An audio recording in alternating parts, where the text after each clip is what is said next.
اکٹھے بیٹھ کر یہ دعا کریں کہ یا اللہ اگر اسلام برحق ہے تو ہمارا سینہ اسلام کے لیے کھول دیجئے، اس پر عمل کی توفیق عطا فرمائیے، اور اگر کرسچینٹی برحق ہے تو پھر کرسچینٹی کے اوپر ہمارا دل کو مطمئن کر دیجئے۔ دونوں مل کے یہ دعا کیا کریں، ایک تو اس بات پر اس کو آمادہ کریں،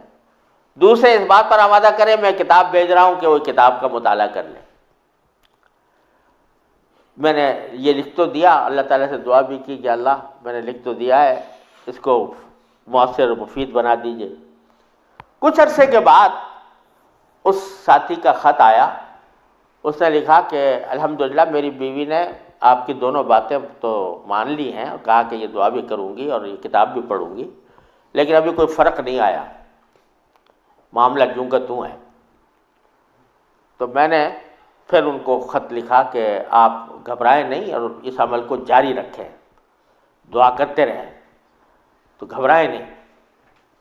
اس کے کچھ عرصے کے بعد ان کا خط آیا میرے پاس، اس میں انہوں نے لکھا کہ عجیب و غریب واقعہ ہو گیا، وہ یہ کہ میری بیوی وہ کسی جگہ کوئی ڈگری کورس کر رہی تھی، اس سلسلے میں یونیورسٹی گئی اور یونیورسٹی سے واپس آتے ہوئے ہم دونوں واپس آ رہے تھے،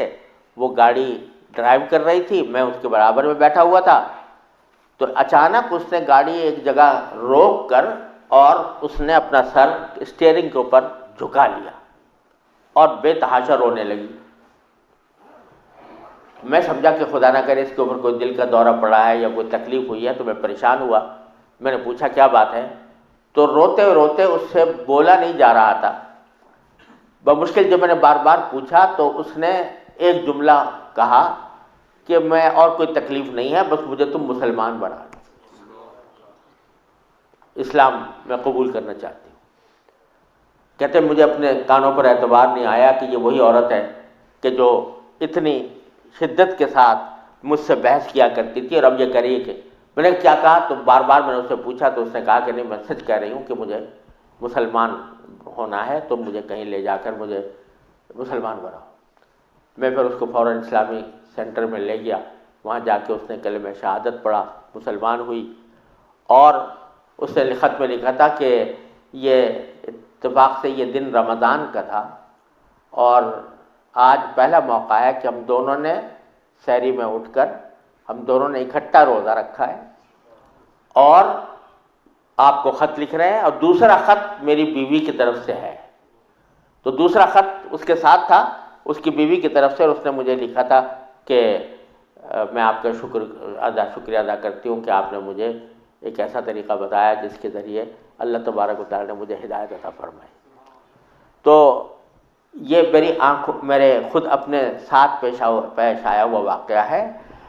اللہ تعالیٰ سے اگر ہدایت مانگی جاتی ہے وہ دعا رد نہیں ہوتی۔ یعنی بہت سی دعائیں جو ہم دنیا کے لیے مانگتے ہیں کہ یا اللہ ہمارا روزگار لگ جائے، ہماری دولت میں اضافہ ہو جائے، اس میں ضروری نہیں کہ اللہ تبارک و تعالیٰ وہی چیز دے دیں جو آپ نے مانگی ہے، اس لیے کہ بعض اوقات اللہ تعالیٰ کے علم میں ہوتا ہے کہ یہ چیز اس کو دیں گے تو اس کے لیے نقصان دہ ہوگی، کوئی اور چیز دے دیتے ہیں، اس سے اچھی چیز دے دیتے ہیں۔ بعض مرتبہ آدمی مانگتا ہے کہ مجھے میری دولت میں اضافہ ہو جائے، لیکن اللہ تعالیٰ جانتے ہیں کہ اس کی دولت میں اضافہ ہوگا تو پتہ نہیں یہ کس وادی میں جا کے گرے گا، لہذا وہ نہیں دیتے اس کو، لیکن دعا کا ثواب اس کو دے دیتے ہیں۔